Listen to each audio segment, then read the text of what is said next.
Alors tout a commencé avec cette tonnelle bien sûr que j'avais déjà l'année dernière puisque j'habite toujours au même endroit.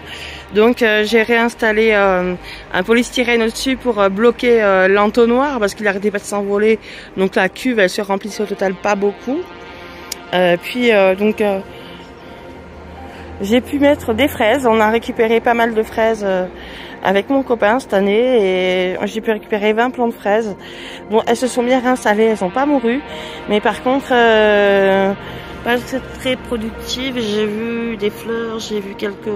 Elles poussent doucement, je pense qu'elles ont pas assez chaud de ce côté-là, mais bon, c'est des fraises des bois, des fraises des champs, voilà.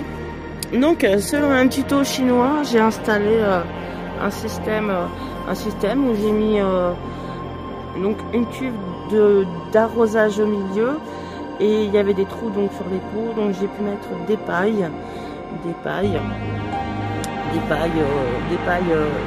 3 parce que j'avais déjà utilisé ces pots là pour des plantes l'année dernière, mais ils n'étaient pas fantastiques. Et autour j'ai rajouté de la terre et j'ai essayé de mettre des haricots verts. On verra comment ils vont pousser. Voilà, donc j'ai bien utilisé des cadres de bois de châssis de peinture que j'avais déstructuré pour un gain de place. Donc j'ai utilisé que des châssis de peinture. Donc, vous pouvez voir, et des palettes. J'ai une palette coupée en deux qui vient soutenir d'un côté à l'autre à l'horizontale la serre. Et que dire de plus, les palettes, je les ai récupérées sur le Bon Coin, j'en ai eu pour 10 € les deux. Et on me les a amenés à domicile. Et c'est du tissu que j'ai acheté à Jardiland, moins de 10 €. Un grand tissu moins de 10 €, j'avais fait du voile d'hivernage, puisque dès que c'est l'hiver, si vous voulez, vous voyez, j'avais gardé des patates en hiver. Et elles ont germé automatiquement dans les serres, donc je ne pas jamais ailleurs. J'ai gardé également 2 l'année dernière. Les oignons qui sont en train de reprendre, ils avaient passé poussé, peut-être passé de temps, je ne sais pas, qui étaient d'inclure. La menthe, j'ai dû la racheter, et cette année elle prend bien, j'ai vu de ce côté-là, ça a l'air de lui plaire. Voilà. Qu'est-ce que j'ai fait toute cette terrasse? Donc, c'est parti. Donc bien sûr, j'ai pas pu... donc j'avais une contrainte en réalisant ce système d'eau. J'avais une contrainte, c'est ne jamais fixer quoi que ce soit sur la barre portante, puisqu'elle a pour objectif d'être enlevée bientôt. Voilà, cette barre-là, toutes ces poutres, elles vont peut-être pas rester au fur et à mesure. Voilà. Moi j'ai construit tout autour. Donc j'ai remis ça qui était tombé avec le vent. Ça c'était un système, je reprendrai au fur et à mesure. Donc là on a remis des fraises. Donc là on a fraises, des petits épinards qui jaunissent beaucoup, mais voilà, j'ai rajouté de la terre, j'ai rajouté de l'engrais, de la fumure, tout ce que vous voulez, mais certains, il n'y a que celui-là qui reprend un petit peu. Après les fraises de Jardiland, elles se sont bien. Donc j'ai pris des fraises de campagne puisqu'on habite l'Auvergne.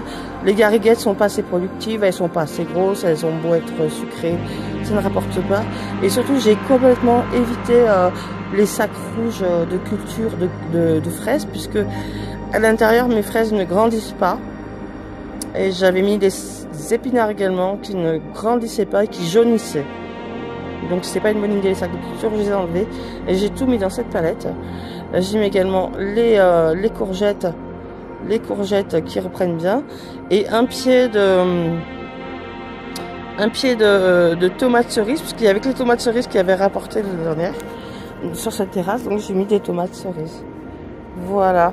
Et au graissier là, j'ai mis quelques fèves d'haricots, à voir si elle va ressortir ou quoi, au fur et à mesure.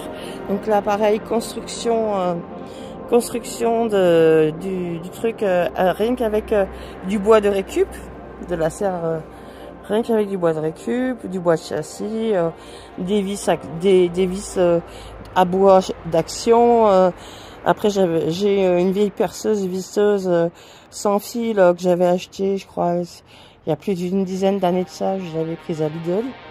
Voilà, donc c'est tout de la récup. Hein. Ça, j'ai récupéré, c'est une toiture que j'ai récupérée sur une maison à chat. Une maison à chat, donc le bois était, je pouvais pas le brûler, je pouvais rien en faire, mais j'ai gardé la toiture. Puis donc vous voyez, je sais pas si vous voyez au fond, parce que comme c'est pas comme la ferraille ne tient pas, j'ai préféré enlever plutôt que garder trop de. Même si c'est très joli, mais ça ne fleurit pas. Hein. L'arbuste ne fleurit pas. Il y a que les roses qui fleurissent sur cet arbuste. Voilà. Donc voilà, on va faire un petit peu le tour. Donc là, si je peux vous aider, donc voici la tonnelle. La tonnelle donc que j'ai récupérée également sur le bon coin Facebook. Donc Marketplace pour 20 € et que j'ai ramené sur la mobilette grâce à ce chariot de course. C'est toujours avec ces trois tendeurs et de la ficelle. Il a fallu quand même de la ficelle parce que c'était relativement gros. Voilà, donc j'ai pu mettre un ancien polystyrène, donc il était déjà percé comme ça, donc j'ai fini de le percer comme ça. Ça va me permettre de recevoir l'eau beaucoup plus, comme il paraît qu'il pleut ce soir, on va voir. Voilà, ensuite là j'ai été récupérée à Leroy Merlin, donc ça s'appelle la teule ondulée transparente. Donc j'ai coupé à l'aide d'une tenaille là-bas, je l'ai coupé sur place. Donc c'est du 2 mètres de long et donc pour que ça passe sur le vélo, j'y ai donc coupé sur place. Ils m'ont prêté gentiment une tenaille et je l'ai enroulé pas dans le sens de la courbure mais dans l'autre sens, c'est passé tout seul. J'ai mis 2 fils de chaque côté, je l'ai mis de chaque côté de ma mobilette électrique. Je vous rassure, c'est pas un vélo sans assistance, parce que si on barille ça va être trop compliqué. Je garde toujours le lierre. Le lierre acheté sur Mano Mano. Et bien en fait, il est de très bonne qualité. Il n'a pas bougé durant l'hiver. Comparé à d'autres paillages que j'ai eu, que j'avais mis au-dessus. C'est vraiment ça qu'il faudrait pour recouvrir cet espace-là. Voilà.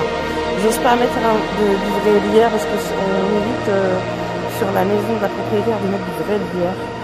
Et voilà, là je me suis créé un petit espace de rangement amélioré. Voilà, d'autres. Donc j'espère bien que la pluie va dégouiner dans ce sens jusqu'au baril. Et bientôt, j'espère pouvoir y mettre des petits poissons. Voilà. Et bien sûr, si vous décidez d'installer un barbecue de terrasse, j'ai conseillé de prendre un brasero, mais surtout de protéger le sol si vous avez un sol en bois. Et toujours vérifier la hauteur de votre feu. La hauteur, c'est-à-dire il ne faut pas mettre trop de papier, il ne faut pas mettre trop de bûches. La hauteur de votre feu. Et cette hauteur, elle va se reporter tout en arrondi selon le vent. Voilà, comme ça. Il faut bien voir comment vous allez pouvoir mettre votre feu. Il faudra certainement que je déplace par là.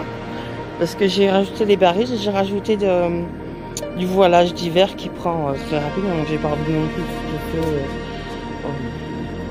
C'est pas bon du tout. Dernière chose qu'on a fait avec mon ami, donc on a été récupérer donc des vers de terre. Des vers de terre pour le compost, voilà. Donc je vais essayer de passer. Je vais essayer de faire un essai d'arrosage pour vous montrer.